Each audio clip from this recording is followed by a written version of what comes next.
financial dreams were just out of reach? Perhaps you've been saving up for your dream car and you just can't seem to save up enough money for it. Well, I have a simple solution for you. Good credit. And trust me when I say, it's easier than asking your boss for a raise. Today, I will explain why good credit is important for your future stability and freedom, and why it's not as scary as it seems.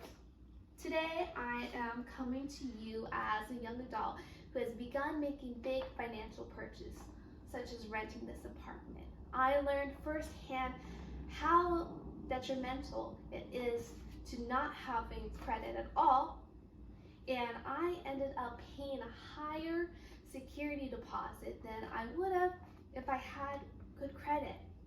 So today in this speech, I will talk about the importance of credit, how it affects your financial future, how to build and maintain it, and any issues that you might have regarding credit scores.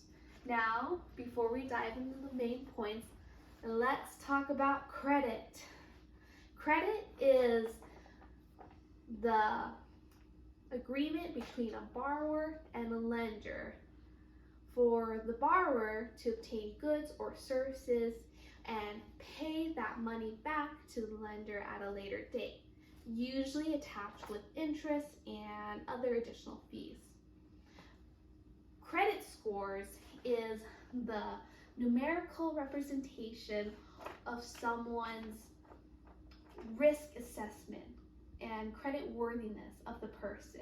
This is used by lenders to discuss how much of a risk a person might be when lending money to them. Credit can come into many forms, such as loans or credit cards, which I have mine here today, and revolving credit. How do they calculate credit scores? Well, they have 5 main categories, which I'll break down. Payment history, total amount owed. Next is the length of credit, the type of credit, and how new the credit is. The most important two are the first two. Payment history, which accounts for 35%, and credit utilization, which accounts for 30%. That is very important, so keep note of that. And I got that information from Investopia. How is having good credit important to you? Well, good credit is important for getting loans that have a good interest rate and benefits of you. In this example, right here, good credit, you're paying less interest in comparison to a lower credit score.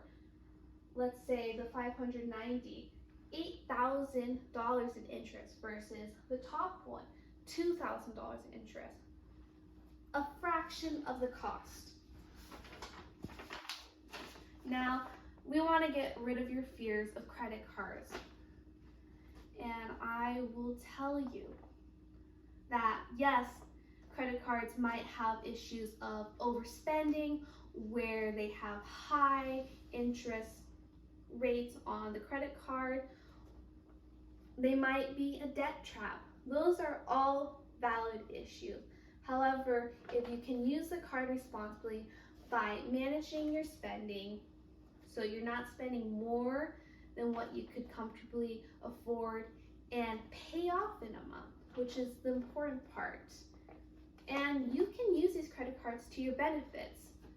For example, many offer cash back, like Discover, my own card, that offers 2% cash back on all the purchases, and that I got from the Discover card website. Secondly, there's a lot of opportunities for a credit card to have 0% APR for 6 to 12 months, according to Forbes Advisor.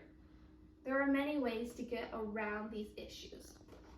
And having bad credit just makes you have a difficult time in your financial journey. You won't get approved for as many loans. You might get disapproved. You might be riskier to rental landlords or getting that job you always wanted. And those are risks you can avoid if you have good credit. Now that we understand what credit is and why it's important. How can you build credit? Well, you can get a secured card, which is initially you just put a deposit on it. That amount of money you put on, let's say $300, like this, that's all you can spend. And that's a great way to start building credit.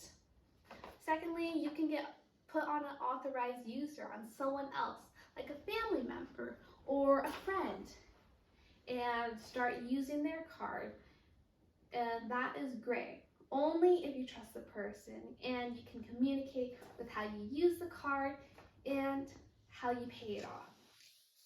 So now, how do you maintain good credit? Well, the most important one is paying your bills on time. Each month you will get this thing called a statement balance. You have to pay that off in full. Otherwise you start accruing interest and you don't want that. Another thing that will help you is keeping your credit card utilization rate under 30%.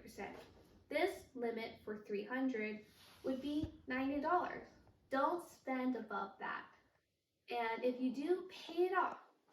So understanding the consequences of having bad credit can help highlight the good of good credit scores. In summary, while credit cards can have their drawbacks, they can also be so important for helping you secure a stable financial future for you. It is important to use credit cards responsibly. Pay off the bills each month and use them to your advantage. Get the reward points. So having good credit can save you thousands of dollars if you just use it to your advantage. Now it's up to you to take control of it. I hope your financial dreams aren't so out of reach anymore.